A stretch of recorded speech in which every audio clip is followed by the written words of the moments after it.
അപ്പോൾ നമ്മുടെ പുതിയൊരു മോഡ്യൂൾ സ്റ്റാർട്ട് ചെയ്യുവാണ് ഇൻകം ഫ്രം സാലറി. അപ്പം നമുക്ക് ഈ ഒരു സെമ്മിൽ ഹെഡ്സ് ഓഫ് ഇൻകത്തിൻ്റെ അകത്ത് 3 എണ്ണമാണ് പഠിക്കാനുള്ളതെന്ന് പറഞ്ഞല്ലോ. അതായത് income from salary, income from house property, profit and gains of business or profession. അപ്പം അതിനകത്ത് ഇൻകം ഫ്രം ഹൗസ് പ്രോപ്പർട്ടി നമ്മൾ കഴിഞ്ഞു. ഇനി അടുത്തത് ഇൻകം ഫ്രം സാലറി, പിന്നെ ഉള്ളത് profit and gains of business or profession. അത് നമുക്ക് ലാസ്റ്റ് പഠിക്കുകയും ചെയ്യും. അപ്പോൾ ഇൻകം ഫ്രം സാലറി നമ്മൾ സ്റ്റാർട്ട് ചെയ്യുവാണ്. ഇച്ചിരി വലിയൊരു മോഡ്യൂളാണ്. എല്ലാ പ്രാവശ്യവും എക്സാമിന് കൂടുതൽ ക്വസ്റ്റ്യൻസ് വരുന്ന ഒരു ചാപ്റ്ററാണിത്. ഇതിൻ്റെ 15 മാർക്കിനും ഇതിൻ്റെ അകത്ത് നിന്ന് വരും. അതുപോലെ ബി പാർട്ടിലും എ പാർട്ടിലും ഇഷ്ടം പോലെ ക്വസ്റ്റ്യൻസും വരുന്ന ഒരു ഏരിയ ആണ് ഇത്. അപ്പോൾ നമുക്ക് സ്റ്റാർട്ട് ചെയ്യാം. ആദ്യം എന്താണ് സാലറി എന്നാണ് ഇവർ പറഞ്ഞേക്കുന്നത്. അതായത് സാലറി എന്ന് പറഞ്ഞാൽ salary is the remuneration periodically received by an employee from the employer for his service rendered to him under a contract. അപ്പോൾ സാലറി എന്ന് പറയുന്നത് എന്താണ്? അതായത് എംപ്ലോയർ എംപ്ലോയിക്ക് നൽകുന്നതാണ്. അതായത് എംപ്ലോയിയുടെ ആ ഒരു സർവീസൊക്കെ കണക്കിലെടുത്ത് എംപ്ലോയർ എംപ്ലോയിക്ക് നൽകുന്ന ഒരു പീരിയോഡിക്കലായിട്ട് കൊടുക്കുന്ന ഒരു റെമ്യൂണറേഷൻ, അതിനാണ് നമ്മൾ സാലറി എന്ന് പറയുന്നത്. Salary includes wages also. അതായത് സാലറിക്കകത്ത് വേജസ് എന്നുള്ള ആ ഒരു കൺസെപ്റ്റും പെടും. The salary received as advance or arrears is also taxed if it is received during the previous year. അതായത് അഡ്വാൻസ് സാലറിയും അതുപോലെ എന്തെങ്കിലും അരിയസ്, അതായത് എന്തെങ്കിലും കൊടുക്കാനായിട്ടുണ്ടോ അങ്ങനെ. അപ്പോൾ അരിയേഴ്സും അഡ്വാൻസ് ഒക്കെ ഈ സാലറി എന്നുള്ള ഹെഡിൽ തന്നെയാണ് ടാക്സ് ചെയ്യുന്നത്. Income from salary is the first head of income. നിങ്ങൾക്കറിയാം, നമ്മുടെ ഹെഡ്സ് ഓഫ് ഇൻകത്തിലെ ഏറ്റവും ആദ്യത്തെയാണ് ഇൻകം ഫ്രം സാലറി എന്ന് പറയുന്നത്. Income from salary is chargeable under the sections 15, 16, 17 of income tax act. അപ്പോൾ ഇൻകം ടാക്സ് ആക്ടിലെ സെക്ഷൻ 15, 16, 17 ആ സെക്ഷൻസ് അനുസരിച്ചാണ് ഈ ഒരു ഹെഡിൽ നമ്മൾ ഇൻകംസ് എന്ത് ചെയ്യുന്നത്, ചാർജ് ചെയ്യുന്നത്. അപ്പം സാലറി എന്ന് പറഞ്ഞാൽ ഒന്നുകൂടെ ചുരുക്കി പറയാം. സാലറി എന്ന് പറഞ്ഞാൽ എംപ്ലോയർ എംപ്ലോയിക്ക് അയാളുടെ ആ ഒരു സർവീസസ് ഒക്കെ കണക്കിലെടുത്ത് കൊടുക്കുന്ന ഒരു പീരിയോഡിക്കലായിട്ട് കൊടുക്കുന്ന ഒരു റെമ്യൂണറേഷനെയാണ് നമ്മൾ സാലറി എന്ന് പറയാം. ഇനി നമ്മുടെ സാലറിയുടെ ഫീച്ചേഴ്സ് അല്ലെങ്കിൽ ക്യാരക്ടറിസ്റ്റിക്സ് ഒക്കെ എന്തൊക്കെയാണ്? ഒന്നാമത്തെ ഇതെന്ന് പറയുന്ന ഒരു എംപ്ലോയർ എംപ്ലോയി റിലേഷനാണ്. അതായത് കേട്ടോ, അതായത് ഒരു എംപ്ലോയർ എംപ്ലോയി റിലേഷൻ, അതായത് ഇൻകം ഫ്രം സാലറി എന്നുള്ള ഹെഡിൽ നമ്മൾ ഇൻകംസ് ചാർജ് ചെയ്യണം എന്നുണ്ടെങ്കിൽ അവിടെ ഒരു എംപ്ലോയർ എംപ്ലോയി റിലേഷൻ ഉണ്ടായിരിക്കണം. There must be a relationship of employer employee to make the amount received to be charged under the head salary. അപ്പോൾ ഈ ഇൻകം ഫ്രം സാലറി എന്നുള്ള ഹെഡിൽ നമ്മൾ ചാർജ് ചെയ്യണം എന്നുണ്ടെങ്കിൽ ഒരു എന്ത് റിലേഷൻ വേണം? അതായത് ഒരു എംപ്ലോയർ എംപ്ലോയി റിലേഷൻ വേണം. അതായത് എംപ്ലോയി ആരുടെ പക്കൽ നിന്നായിരിക്കണം സാലറി വാങ്ങിക്കട്ടെ? എംപ്ലോയർ. അതായത് എംപ്ലോയറുടെ പക്കൽ നിന്നായിരിക്കും എംപ്ലോയി എന്ത് ചെയ്യുന്നത്, അവർ തമ്മിൽ ഒരു റിലേഷൻഷിപ്പ് വേണം. അതായത് ഡയറക്റ്റ് റിലേഷൻഷിപ്പ് ഉണ്ടായിരിക്കണം. ഇനിയിപ്പോൾ ഫോർ എക്സാമ്പിൾ ഇപ്പോൾ ഒരു എംപ്ലോയർ എംപ്ലോയി റിലേഷൻഷിപ്പ് ഇല്ല എങ്കിൽ അത് ഈ ഒരു ഹെഡിൽ ഇൻകം ഫ്രം സാലറി എന്നുള്ള ഹെഡിൽ ചാർജ് ചെയ്യില്ല. ഇവർ പറഞ്ഞേക്കുന്ന എക്സാമ്പിൾ കണ്ടോ, remuneration received by a professor from university for answer script valuation. അതായത് പേപ്പർ വാല്യുവേഷന് പോകുകയല്ലേ. അപ്പം പേപ്പർ വാല്യുവേഷന് പോകുമ്പോൾ നമുക്ക് കിട്ടുന്ന ആ ഒരു റെമ്യൂണറേഷൻ എന്ന് പറയുന്നത് ഡയറക്റ്റ് ഒരു എംപ്ലോയർ എംപ്ലോയി റിലേഷൻഷിപ്പ് അല്ല. അതായത് നമ്മുടെ കൺസേൺഡ് ആയിട്ടുള്ള എംപ്ലോയർ എംപ്ലോയി റിലേഷൻ ആണോ? അല്ല. നമ്മുടെ കോളേജിന് വേണ്ടിയിട്ടല്ലല്ലോ പോകണേ, നമ്മൾ യൂണിവേഴ്സിറ്റിക്ക് വേണ്ടിയിട്ടാണ് വർക്ക് ചെയ്യുന്നത്. അപ്പോൾ ആ കിട്ടുന്ന പൈസ എന്ന് പറയുന്നത് ഒരു എംപ്ലോയർ എംപ്ലോയി റിലേഷൻ ഇല്ലാത്തതാണ്. അപ്പോൾ അതെന്ന് പറയുന്നത് ചാർജ് ചെയ്ത് ഇൻകം ഫ്രം അതർ സോഴ്സസ് എന്നുള്ള ഹെഡിലാണ്. മനസ്സിലായോ? അപ്പം എപ്പോഴും എന്തുണ്ടായിരിക്കണം? ഇൻകം ഫ്രം സാലറി എന്നുള്ളതിൽ ചാർജ് ചെയ്യണം എന്നുണ്ടെങ്കിൽ എന്തുണ്ടായിരിക്കണം? ഒരു എംപ്ലോയർ എംപ്ലോയി റിലേഷൻ ഉണ്ടായിരിക്കണം. രണ്ടാമത്തെ പ്ലേസ് ഓഫ് സാലറി. അതായത് സാലറി ഏത് പ്ലേസിലാണോ എറൈസ് ചെയ്യുന്നത് അവിടെ ആയിരിക്കണം എന്ത് ചെയ്യേണ്ടത്? സർവീസസ് റെൻഡർ ചെയ്യേണ്ടത്. Salary is accrued at the place where the services are rendered. അതായത് നമ്മൾ എവിടെയാണോ സേവനം ചെയ്യുന്നത്, എവിടെയാണോ സർവീസസ് റെൻഡർ ചെയ്യുന്നത്, ആ പ്ലേസിലായിരിക്കണം എന്ത് എറൈസ് ചെയ്യേണ്ടത്? സാലറി എറൈസ് ചെയ്യേണ്ടത്. Thus, an employee renders services in India and receives a salary outside India is taxable here. അപ്പം നമ്മൾ പറഞ്ഞില്ലേ, അതായത് ഒരു എംപ്ലോയി സർവീസ് റെൻഡർ ചെയ്യുന്നത് ഇന്ത്യയിലാണ്, പക്ഷേ അതിൻ്റെ സാലറി മേടിക്കുന്ന ഔട്ട്സൈഡ് ഇന്ത്യയിൽ ആണെങ്കിൽ പോലും അത് ഇന്ത്യയിലാണ് ടാക്സബിൾ. കാരണം എന്താണ്? Income arises in India. അതായത് ഇൻകം ഏൺഡ് ഇൻ ഇന്ത്യ. ഇന്ത്യയിലാണ് അത് എറൈസ് ചെയ്തത്. അതുകൊണ്ടാണ് അതിവിടെ ടാക്സബിൾ എന്ന് പറയാൻ കാരണം. അടുത്തത് സറണ്ടർ ഓഫ് സാലറി. അതെന്തെന്ന് പറഞ്ഞാൽ അതായത് ഇപ്പം എംപ്ലോയീസിന് സാലറി സറണ്ടർ ചെയ്യാം. അതായത് വിട്ടുകൊടുക്കുകയോ അല്ലെ വേറെ ആവശ്യങ്ങൾക്ക് എന്ത് ചെയ്യുകയോ കൊടുക്കുകയോ ഒക്കെ ചെയ്യാം. അപ്പോൾ അങ്ങനെ ഇപ്പോൾ ഒരു എംപ്ലോയി സാലറി സറണ്ടർ ചെയ്തിട്ടുണ്ടെങ്കിൽ പോലും ആ സാലറിയും എന്താണ്? ടാക്സബിൾ ആണ്. അടുത്ത cessation of employment. Any amount received after cessation of employment from the employer is also taxable under this head. അതായത് ഇപ്പം എന്താണ്, റിട്ടയർമെൻറ്റിനൊക്കെ ശേഷം, അതായത് എംപ്ലോയ്മെൻറ്റിന് ശേഷം, അതായത് അവരുടെ ഇപ്പോൾ ഒരു എംപ്ലോയി റിട്ടയർ ആയതിനു ശേഷം എംപ്ലോയറുടെ പക്കൽ നിന്നും അയാൾക്ക് എന്തെങ്കിലും ഒരു എമൗണ്ട് കിട്ടുന്നുണ്ടെങ്കിൽ, എന്തെങ്കിലും ഒരു എമൗണ്ട് ആ വ്യക്തി റിസീവ് ചെയ്യുന്നുണ്ടെങ്കിൽ അതും ഇൻകം ഫ്രം സാലറിയിലായിരിക്കും കണക്കാക്കുക. അതായത് ഇപ്പോൾ റിട്ടയർ ആയതിനു ശേഷം എംപ്ലോയീസിന് പെൻഷൻ കിട്ടില്ലേ, ആ പെൻഷനൊക്കെ ഇൻകം ഫ്രം സാലറി എന്നുള്ള ഹെഡിലായിരിക്കും ചാർജ് ചെയ്യുന്നത്. അടുത്ത ഡിഡക്ഷൻ ഫ്രം സാലറി. അതായത് ചില സമയങ്ങളിൽ നമ്മുടെ എംപ്ലോയർ എംപ്ലോയിയുടെ സാലറിക്കകത്ത് നിന്ന് ചില കാര്യങ്ങൾ ഡിഡക്റ്റ് ചെയ്ത് തരും, കുറച്ചതിന് ശേഷം മിച്ചമുള്ള സാലറി ആയിരിക്കും കൊടുക്കുക. Provident fund contribution, insurance premium of the employee, അങ്ങനെ. അതായത് ഇപ്പം PF-ലോട്ടോ അല്ലെങ്കിൽ ഇൻഷുറൻസിലോട്ടോ ഒക്കെ ഇൻഷുറൻസ് പ്രീമിയം ഒക്കെ ഉണ്ടെങ്കിൽ ആ പൈസ ഡിഡക്റ്റ് ചെയ്തതിന് ശേഷം മിച്ചമുള്ള സാലറി ആയിരിക്കും എന്ത് ചെയ്തേക്കുന്നത്, എംപ്ലോയിയുടെ കയ്യിലോട്ട് കൊടുക്കുക. ഇപ്പോൾ ഒരു എംപ്ലോയിക്ക് 50,000 രൂപ സാലറി ഉണ്ട്. അതിൻ്റെ അകത്ത് അയാളുടെ PF-ഉം ഇൻഷുറൻസും എല്ലാം പിടിച്ചതിന് ശേഷം, അപ്പം PF ഇൻഷുറൻസ് എല്ലാം കൂടി ഒരു 10,000 രൂപ ആയെന്ന് കരുതുക. അപ്പോൾ 50,000 രൂപയ്ക്കകത്തുനിന്ന് ഈ 10,000 രൂപ ഈ ഡിഡക്ഷൻസ് PF-ലോട്ടും പിന്നെ ഇൻഷുറൻസും അതെല്ലാം ഡിഡക്ഷൻസ് കുറച്ചതിന് ശേഷമുള്ള എമൗണ്ടാണ് ആരുടെ കയ്യിലോട്ട് കൊടുക്കുക, എംപ്ലോയിയുടെ കയ്യിലോട്ട് കൊടുക്കുക. അടുത്തത് ടാക്സ് ഫ്രീ സാലറി. അതായത് ചില സമയങ്ങളിൽ എംപ്ലോയിയുടെ ടാക്സ് എംപ്ലോയർ ആയിരിക്കും അടയ്ക്കുക. അതായത് എംപ്ലോയി ആണ് അടയ്ക്കേണ്ടത്, അതിന് പകരം ചില സാഹചര്യങ്ങളിൽ ചിലപ്പോൾ ടാക്സ് പേ ചെയ്യുന്നത് എംപ്ലോയർ ആയിരിക്കും. അപ്പോൾ എംപ്ലോയിക്ക് കിട്ടുന്ന ആ ഒരു സാലറി എന്ന് പറയുന്നത് ടാക്സ് ഫ്രീ ആണ്. അതായത് സാലറി മൊത്തത്തിൽ ടാക്സ് ഫ്രീ എന്നല്ല ഉദ്ദേശിക്കുന്നത്, എംപ്ലോയി അതിൻ്റെ ടാക്സ് അടയ്ക്കുന്നില്ല, അതുകൊണ്ട് എംപ്ലോയിയുടെ പോയിന്റ് ഓഫ് വ്യൂവിൽ അത് ടാക്സ് ഫ്രീ ആണ്. അപ്പോൾ എംപ്ലോയിക്ക് വേണ്ടി ചില സാഹചര്യങ്ങളിൽ ആരടയ്ക്കും, എംപ്ലോയർ. ചില സമയങ്ങളിൽ എംപ്ലോയർ അടയ്ക്കാറുമുണ്ട്, അതാണ് പറയുന്നത്. അടുത്ത സാലറി ഓഫ് എ പാർട്ട്ണർ.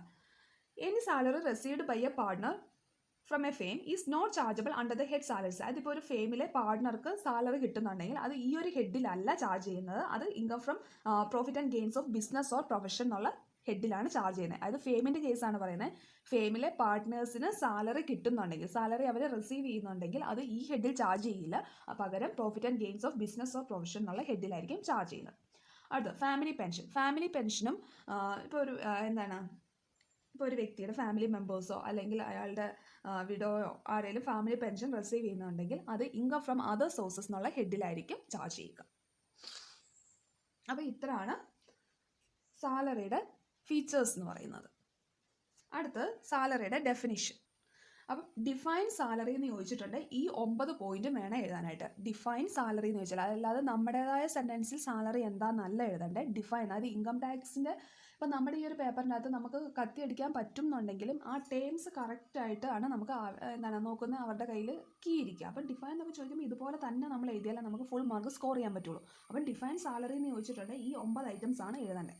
അപ്പം സാലറിക്കകത്ത് ഏതൊക്കെ കാര്യങ്ങളാണ് ഇൻക്ലൂഡ് ചെയ്തേക്കുന്നത്, സാലറി എന്ന് പൊതുവേ കോമൺ ആയിട്ട് ഒരു പേര് പറയുന്നുണ്ടെങ്കിലും ആ സാലറിയുടെ കമ്പോണൻസ്, അതായത് ഏതൊക്കെ കൂടുന്നതാണ് മൊത്തത്തിൽ ഒരു ഇതെന്ന് പറയുന്നതെന്ന്.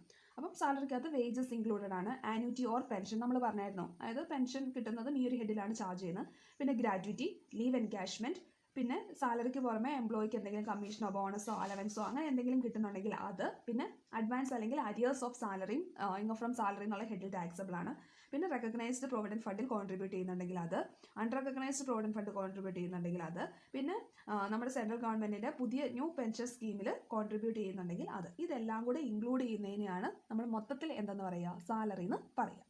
ഇനി നമുക്ക് പഠിക്കണം, ഇത്രയാണ് ഇതിൻ്റെ ഒരു ബേസ് ഇൻട്രൊഡക്ഷൻ എന്ന് പറയുന്നത്. ഇനി നമുക്ക് പഠിക്കാനുള്ളത്, അപ്പോൾ നമ്മൾ പറഞ്ഞു സാലറി എന്ന് പറയുന്നത് ഇതെല്ലാം കൂടെ കൂടുന്നതെന്ന് പറഞ്ഞു. ഇനി ഇതിൻ്റെ അത് എല്ലാ ഐറ്റംസും ഓരോന്ന് നമ്മൾ ഡീറ്റെയിൽഡ് ആയിട്ട് പഠിക്കുവാണ്.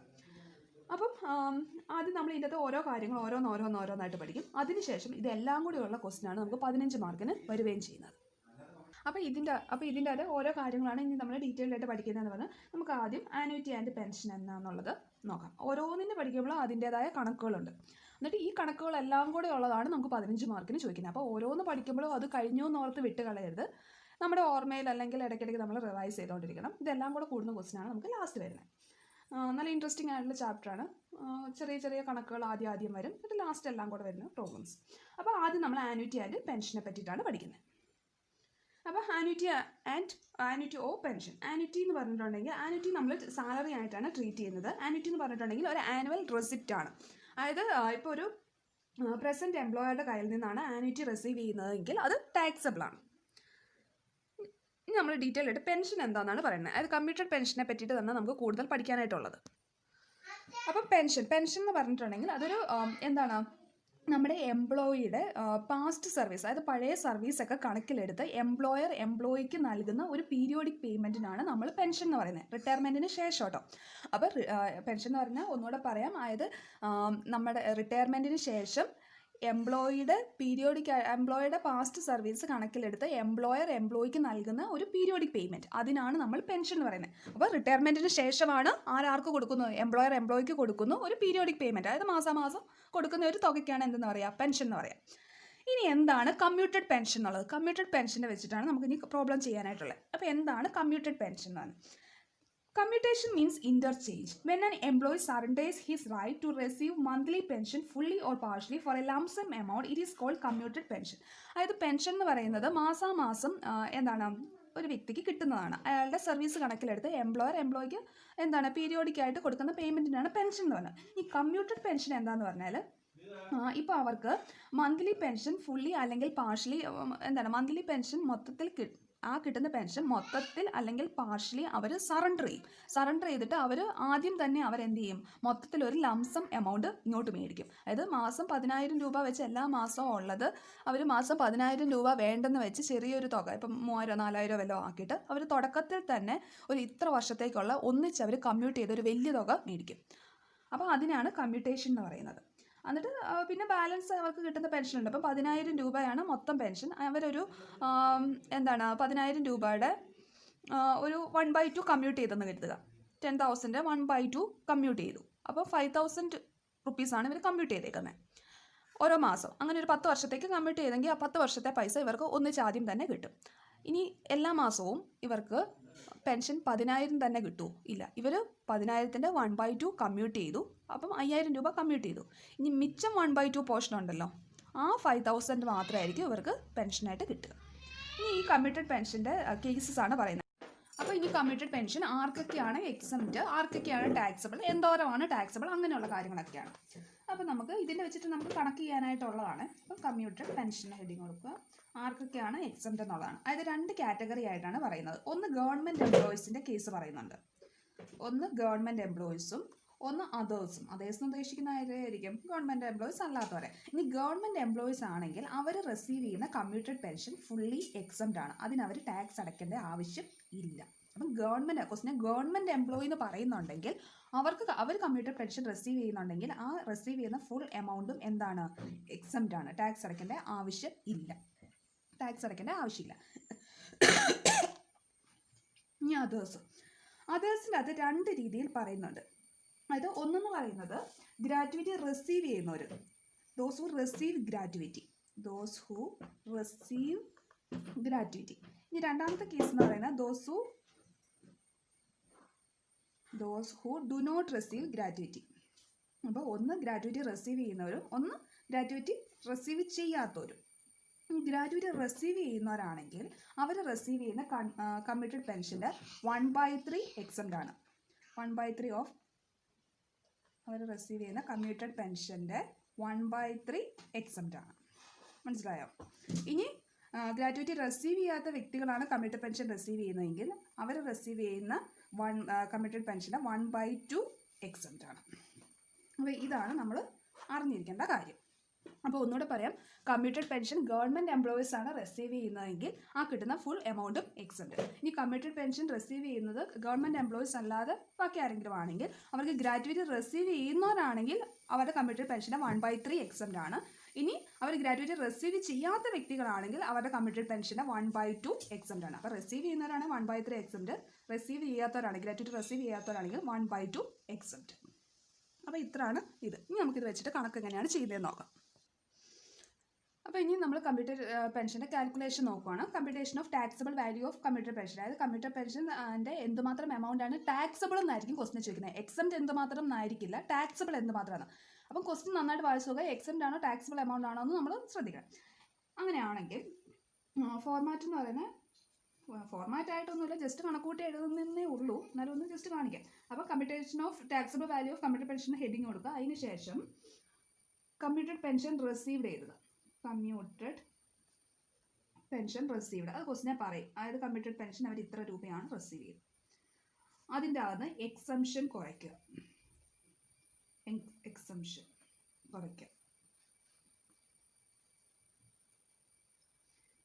ഗവൺമെൻറ് എംപ്ലോയീസിൻ്റെ കേസിലാണെങ്കിൽ അവർ റിസീവ് ചെയ്യുന്നതിന് ഒന്നും അവർ ടാക്സ് അടയ്ക്കേണ്ട ആവശ്യമില്ല. അതർ എംപ്ലോയീസ് ആണെങ്കിൽ എക്സംഷൻ 2 കേസസിൽ പറയുന്നുണ്ടല്ലോ. ഒന്ന് those who receive gratuity, receive gratuity അവരാണെങ്കിൽ full value pension into those who receive gratuity ആണെങ്കിൽ 1/3 ആണ് എക്സംപ്റ്റ് എന്ന് നമുക്കറിയാലോ. അപ്പോൾ ഏതിൻ്റെ 1/3 ആണ്? ഫുൾ വാല്യൂ പെൻഷൻ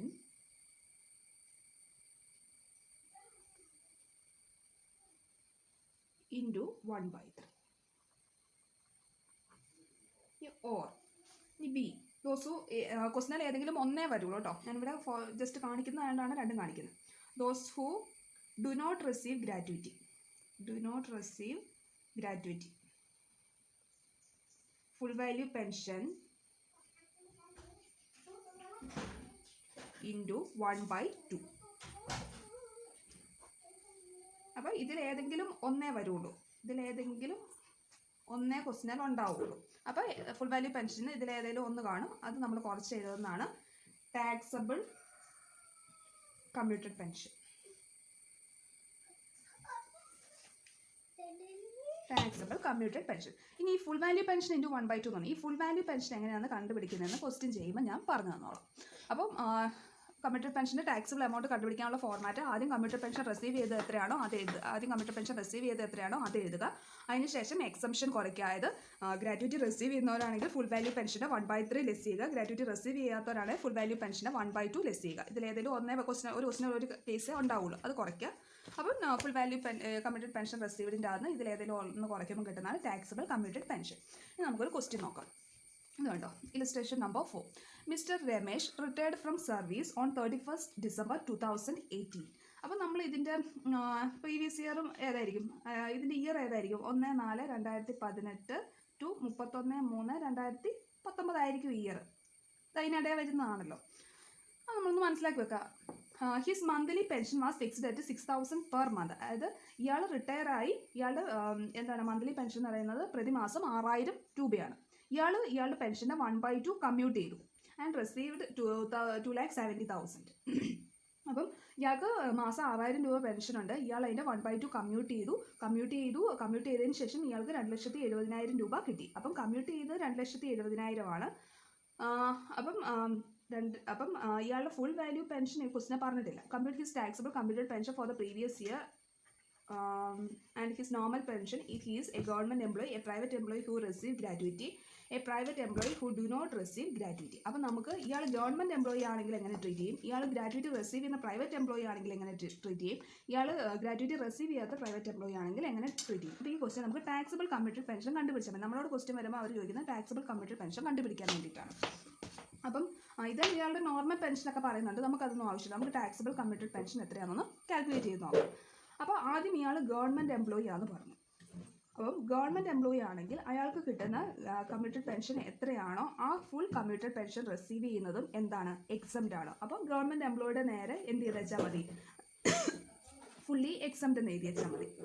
അപ്പം ഗവൺമെൻറ് എംപ്ലോയി ആണ് റിസീവ് ചെയ്യുന്നതെങ്കിൽ ഫുള്ളി എക്സംപ്റ്റ് ആണ്. അതിന് പ്രത്യേകിച്ച് കണക്കൊന്നും ചെയ്യാൻ പോകേണ്ട ആവശ്യമില്ല, ഫുള്ളി എക്സംപ്റ്റ് ആണ്. ഇനി അടുത്ത് പ്രൈവറ്റ് എംപ്ലോയി ആണ് ഗ്രാറ്റുവിറ്റി റിസീവ് ചെയ്യുന്നതെങ്കിൽ നമ്മൾ ഈ ഫോർമാറ്റ് വെച്ച് നമ്മൾ ചെയ്യുക. അപ്പം എന്താണ് കമ്മ്യൂട്ടഡ് പെൻഷൻ റിസീവ്ഡ്, അതിൽ നിന്ന് ഗ്രാറ്റുവിറ്റി റിസീവ് ചെയ്യുന്ന പ്രൈവറ്റ് എംപ്ലോയിയുടെ ആണല്ലോ ആദ്യം പറയുന്നത്. അപ്പം കമ്മ്യൂട്ടഡ് പെൻഷൻ റിസീവ്ഡിൻ്റെ എമൗണ്ട് എഴുതുക. അതിന് ശേഷം exemption those receive gratuity full value pension into 1/3 ആ എമൗണ്ട് എഴുതുക. അപ്പോൾ നമുക്കൊന്ന് ചെയ്ത് നോക്കാം. അപ്പോൾ ഇത് ഗ്രാറ്റുവിറ്റി റിസീവ് ചെയ്യുന്ന പ്രൈവറ്റ് എംപ്ലോയി ആണ്. അപ്പോൾ അന്നേരം നമ്മൾ ആദ്യം നമ്മൾ ആ ഫോർമാറ്റ് ചെയ്യുന്നതിന് മുമ്പ് ആദ്യം ഫുൾ വാല്യൂ പെൻഷൻ ഒന്ന് കമ്പ്യൂട്ട് ചെയ്ത് വെക്കണം. ഫുൾ വാല്യൂ പെൻഷൻ എന്ന് പറയുന്നത് ഇത് കണ്ടോ, ഇവിടെ കമ്മ്യൂട്ടഡ് പെൻഷൻ ഇയാൾ റിസീവ് ചെയ്തേക്കുന്നത് 2,70,000 ആണ് ക്വസ്റ്റിനെ പറയുന്നുണ്ട്. അത് ഇത് കണ്ടോ, അതായത് അയാളുടെ മൊത്തം പെൻഷൻ്റെ 1/2 കമ്മ്യൂട്ട് ചെയ്തപ്പോഴാണ് 2,70,000 കിട്ടിയെന്ന് പറഞ്ഞു. അപ്പോൾ ഈ 2,70,000 എന്ന് പറയുന്നത് ഇയാൾ മൊത്തം പെൻഷൻ്റെ 1/2 ആണ്. അപ്പോൾ ഇയാളുടെ മൊത്തം പെൻഷൻ എത്രയാണെന്ന് നമുക്ക് അറിയണമെങ്കിൽ ഈ 2,70,000 ഇൻറ്റു 1/2 അല്ലേ, ഇതിനെ നേരെ തിരിച്ചിട്ടാൽ മതി, 2/1. അപ്പോൾ നമുക്ക് ഇയാളുടെ ഫുൾ വാല്യൂ പെൻഷൻ അറിയാം. അപ്പം 2,70,000 ഇൻറ്റു 2/1, അപ്പോൾ 5,40,000 കിട്ടും. മനസ്സിലായോ? അപ്പം കമ്മ്യൂട്ടഡ് പെൻഷൻ റിസീവ് ചെയ്തേക്കുന്നത് എത്രയാണെന്ന് നോക്കുക, അതേ ഇൻറ്റു എത്രയാണ് കമ്മ്യൂട്ട് ചെയ്തതെന്ന് പെർസെൻറ്റേജ് എല്ലാ ക്വസ്റ്റിനിലും അവർ തരും. അപ്പോൾ അത് നേരെ തിരിച്ചിടുമ്പോൾ അത് 1/2 എന്ന് പറഞ്ഞാൽ 2/1 ഇടുക. ഇനിയിപ്പം 3/4 എന്നാണ് തന്നേക്കുന്നതെങ്കിൽ, അതായത് മൊത്തം ഇയാളുടെ കമ്മ്യൂട്ടഡ് പെൻഷൻ റിസീവ് ചെയ്ത 2,70,000, അതിൻ്റെ 3/4 ആണ് കമ്മ്യൂട്ട് ചെയ്തതെന്ന് പറയുക. അപ്പം നമ്മൾ ഫുൾ വാല്യൂ പെൻഷൻ അറിയാൻ 2,70,000 ഇൻറ്റു 3/4 ആണെങ്കിൽ എന്ത് ചെയ്യുക, 4/3 എന്ന് ചെയ്യുക. മനസ്സിലായല്ലോ? അപ്പോൾ നമുക്ക് ഫുൾ വാല്യൂ പെൻഷൻ കിട്ടും. അപ്പോൾ അങ്ങനെ ഫുൾ വാല്യൂ പെൻഷൻ കിട്ടി. ഇനി നമ്മൾ ഫോർമാറ്റ് വരയ്ക്കുക. അപ്പോൾ ആദ്യം കമ്മ്യൂട്ടഡ് പെൻഷൻ റിസീവ്ഡ്, ബാക്കി അറിയാമല്ലോ. കമ്മ്യൂട്ടഡ് പെൻഷൻ റിസീവ്ഡ് എമൗണ്ട് എത്രയാണ്, 2,70,000. അത് ക്വസ്റ്റ്യനിൽ പറയുന്നുണ്ട്. കമ്മ്യൂട്ടഡ് പെൻഷൻ റിസീവ്ഡ് 2,70,000 ആണ് ക്വസ്റ്റ്യനിൽ പറയുന്നുണ്ട്. അതിൽ നിന്ന് ലെസ് എക്സംഷൻ ഇത് ഗ്രാറ്റുവിറ്റി റിസീവ് ചെയ്യുന്ന കേസ് ആയതുകൊണ്ട് full value pension into 1/3. Gratuity receive ചെയ്യുന്ന വ്യക്തികൾക്ക് 1/3 ആണ് എക്സംപ്റ്റ് പറയുന്നത്. നമ്മൾ കാണാതെ അറിഞ്ഞിരിക്കണം. ആ ഗ്രാറ്റുവിറ്റി റിസീവ് ചെയ്യുന്നവർക്ക് 1/3, ഗ്രാറ്റുവിറ്റി റിസീവ് ചെയ്യാത്തവർക്ക് 1/2 ആണ് നമ്മൾ അറിഞ്ഞിരിക്കണം. എന്നിട്ട് ഫുൾ വാല്യൂ പെൻഷൻ ഇവിടെ നമ്മൾ കണ്ടുവച്ചിട്ടുണ്ട് 5,40,000. അപ്പോൾ ഈ 5,40,000 ഇൻറ്റു 1/3 ചെയ്യുക. അപ്പോൾ 1,80,000 കിട്ടും. അപ്പോൾ ഈ 90,000 ആണ് ഈ വ്യക്തിയുടെ ടാക്സബിൾ കമ്മ്യൂട്ടഡ് പെൻഷൻ.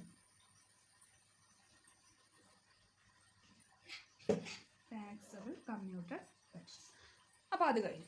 ഇനി നമ്മളോട് പറഞ്ഞേക്കുന്ന ഇയാൾ പ്രൈവറ്റ് എംപ്ലോയി ആണ്, ഇയാൾ ഗ്രാറ്റുവിറ്റി റിസീവ് ചെയ്യുന്നില്ല എന്ന്. അപ്പോൾ എന്ത് ചെയ്യുക, ഇതുപോലെ തന്നെ എഴുതി വരിക. Full value pension 2,70,000 into 2/1 5,40,000. അത് കമ്മ്യൂട്ടഡ് പെൻഷൻ റിസീവ്ഡ് 2,70,000. ഇവിടെ വരുമ്പോൾ full value pension into gratuity receive ചെയ്യാത്ത കേസിലെ 5,40,000 ഇൻറ്റു 1/2 ഇവിടെ വരും. അതുകൂടെ വേണം ചെയ്ത് കാണിക്കാം. അപ്പം ഗ്രാറ്റുവിറ്റി റിസീവ് ചെയ്യാത്ത പ്രൈവറ്റ് എംപ്ലോയി ആണ്. അപ്പോൾ ഫോർമാറ്റ് നമ്മൾ വരച്ചു.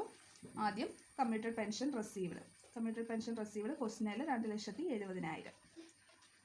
പെൻഷൻ കിട്ടുമല്ലോ. Commuted pension received 2,70,000 less exemption എന്ന് പറയുന്നത് full value pension into 1/2. Full value pension നമ്മൾ നേരത്തെ കണക്കൂടി വെച്ച എമൗണ്ട് തന്നെയാണ്. പിന്നെ ഇനി ഒന്നും ചെയ്യണ്ടോ. 5,40,000 ഇൻറ്റു 1/2 വരും. 5,40,000 ഇൻറ്റു 1/2. അപ്പോൾ 2,70,000.